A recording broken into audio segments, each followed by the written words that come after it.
What's up? My name is Colin Moriarty. I'm senior editor of IGN, and I'm here in Cologne, Germany for Gamescom. We were just at the PlayStation press conference. In fact, we're still in the same room that the press conference took place in. Goldfarb, we were pretty impressed by Sony's showing here. We were impressed by their showing at E3 too. I wasn't so sure they could repeat it yet. I think they just did. What stood out to you about this press conference? Indie support is huge, especially on the day when Microsoft announced their indie publishing initiative. That's like a really good comeback. And, you know, I think it's cool that they continue to directly reference what Microsoft is doing. Like, you don't really see that often in these press conferences, and I like hearing it. But, I mean, more than that, just big announcements. Like, they're getting Minecraft. Borderlands is coming to Vita. Like, they got, like, known brands on their platforms, which is awesome. Yeah, I agree with all of that. Plus, PlayStation Vita's got a price shop. It's $199 now, or €199, which is awesome. I think that's a sweet price point for the Vita. No redesign, which I didn't think was going to happen. I think we might see that at TGS, actually. And PlayStation 4, of course, got a release date finally, which is November 15th, I believe, in North America, November 29th in Europe. We don't know anything else except for that it'll be out in 32 countries. We assume one of those will probably be Japan as well. What stood out to me the most were just the sheer amount of games. They talked about 15 games. Not all of them are exclusive, but all of them will at least come to PlayStation 4 first. So which one of those games kind of stood out to you the most? Hotline Miami 2 is probably the one I'm most excited for. But, I mean, like, all of those looked amazing. Like, the more we saw of those little indie titles, the more impressed I was. Like, Rhyme looked really cool. I think Sony has this awesome ecosystem where they support creativity. Like, obviously, we've seen things like Journey, Unfinished Swan, and they're continuing that for PS4 and now for Vita, which is awesome because a lot of those games are both. Volume, many more. My brain hurts because we just got out of this. But, yeah, there are a bunch of cool things that they showed off, which are exciting. All right, go for it. It's going to be like a hockey game. I'm going to send you out on the fly. I'm bringing Scott Lowe in on the fly. We're going to save the best for last in Keza. Scott is our Scott Lowe. Yes. Yes, that's you. Yeah. He's our tech editor on IGN. He's here at Gamescom with me. Scott, you were here at the press conference. Yes. What did you think? I thought it was great. I mean, it hit all of the major points. It wasn't quite as exciting as E3, but, you know, Gamescom never is. But, you know, I think the price drop for the PS3 is phenomenal, obviously. It'll, you know, continue to give the console legs.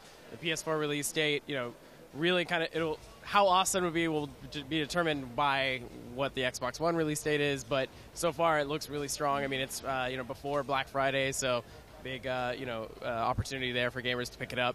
And then the Vita, price drop, of course, is great because, I mean, that platform is one of my favorites, and I'm just, you know, really psyched for it to take off. So. Well, you're a tech guru, unlike me, so you understand some things like remote play. How did that look on Vita? Because we saw Assassin's Creed 4, as you guys know, playing remotely from PS4 on Vita. It looked like it worked really well. It's actually pretty exciting. Yeah. What do you think?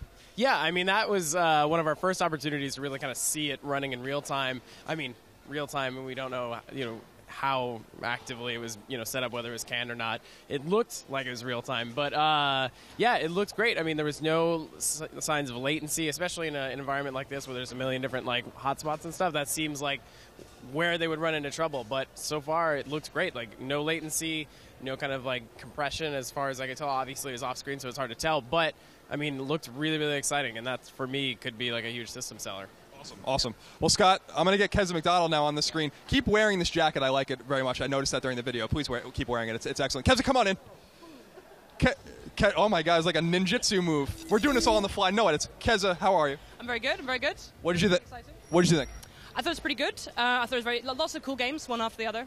Interesting games, you know, the kind of thing you don't get at the E3 press conference, which is cool because there's not room for, you know, that kind of stuff at the E3 press conference, like Murasaki Baby. Not really room for that at E3, which was cool. Release date. Got to say, on behalf of Europe, I'm slightly disappointed that we got to wait just a little bit longer than the US for the PlayStation 4. However, that's a much, much better deal than we got with the PlayStation 3. Price-wise as well, it's a much better deal. And also, I can understand it because they had to hit Black Friday in the US, right? Yeah, I think you know, with supply constraints, we found out that over 1 million people have already pre-ordered PlayStation 4. There's no way they're going to be able to make that many PlayStation 4s for launch, so people are probably going to be waiting. Plus, you have to get a few in stores. But yeah, Black Friday is all important, of course, in North America, the Friday after Thanksgiving. And so I think because of supply constraints, they might have wanted to maybe be a little looser there. But what did you think of some of the games we saw? You know, talking with the guys, one of the games they didn't bring up, which I'm super excited about, is Housemarque's Resogun, which looks awesome. Those guys are great. But what games stood out to you? I think Resogun does look awesome, mostly because it just looks like it's going to set the graphical benchmark for the for PlayStation independent games just in general, like Superstar HD kind of did for the PSN store. So that's cool. Tearaway we didn't get to see, which I was disappointed by because that game looks really cool. Infamous I'm more and more interested by every time I look at it, which is good. I thought that the multiplayer shown for Killzone was pretty awesome. Yeah, I think Shadowfall looks really promising all around. I'm really excited about that. It looks so different than the other Killzone games. It doesn't look as just drab and monotone. But the play is wide open too, which I like. That's right, yeah. And of course there was that game, was it called Rime? Yeah. Which looked like a cross between like Zelda Wind Waker and Ico to me. Yes, count me in for that. Yes, please. Oh, and the new game from the Everybody's Gone to the Rapture, from the guys who made Dear Esther, which I thought was a really impressive interactive storytelling experiment. So hopefully Everybody's Gone to the Rapture will be just as good. Yeah, I'm super excited about all that, the hardware announcements, the price drops, the dates, the games, all that kind of stuff. Of course, you can find information on all of that on IGN for all things PlayStation 3, PlayStation Vita, and PlayStation 4, and lots of noise by workers working in the background. Keep it tuned to IGN.